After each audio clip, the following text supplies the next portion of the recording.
بسم الله الرحمن الرحيم عن أبي هريرة رضي الله تعالى عنه قال قال رسول الله صلى الله تعالى عليه وسلم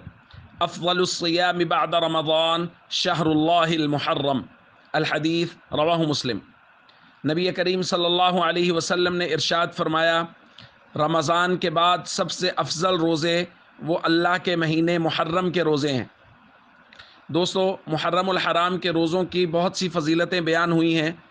ایک حدیث میں حضور علیہ الصلوۃ والسلام نے 10 محرم کی روزے کی فضیلت بیان کرتے ہوئے ارشاد فرمایا، صیام یوم عاشوراء، 10 محرم کا روزہ، احتسب علی اللہ ان یکفر السنۃ التی قبلہ، مجھے اللہ کی ذات سے امید ہے کہ وہ 1 سال گزشتہ کے گناہوں کا کفارہ ہوگا۔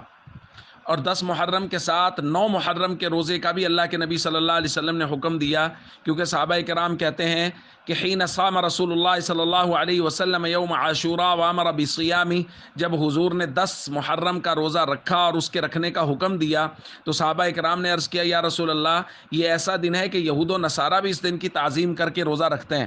تو رسول اللہ صلی اللہ علیہ وسلم نے ارشاد فرمایا، فَإِذَا كَانَ الْعَامُ الْمُقْبِلُ إِن شاء اللَّهُ صُمْنَا الْيَوْمَ التَّاسِعَ، جب آئندہ سال ہوگا تو ہم 10 کے ساتھ 9 محرم کا روزہ بھی رکھیں گے۔ لیکن حضور علیہ الصلوۃ والسلام اگلے سال تک آپ صلی اللہ علیہ وسلم دنیا سے رحلت فرما گئے، تو یہ فیصلہ ہوا کہ 10 محرم کے ساتھ ایک روزہ اور رکھنا ہے، چاہے وہ 9 محرم کا رکھ لیا جائے یا 11 محرم کا رکھ لیا جائے، تو 9-10 یا 10-11۔ تو اس روزے کی بہت فضیلت ہے۔ اور یہاں ایک درخواست میں ضرور کرنا چاہوں گا، یہ جو ہمارے یہاں مزاج بن گیا ہے کہ شریعت کے کسی بھی حکم کے بارے میں جب تک یہ مینشن نہ ہو جائے کہ جی اس کی کتنی فضیلت ہے، محرم میں جہاں اور بہت ساری غلط فہمی ہیں وہاں یہ بھی ہے کہ جی بعض لوگ کہتے ہیں 10 محرم کا ایک روزہ 10,000 سال کے روزے کی فضیلت رکھتا ہے، 1,000 سال کے روزے کی فضیلت رکھتا ہے۔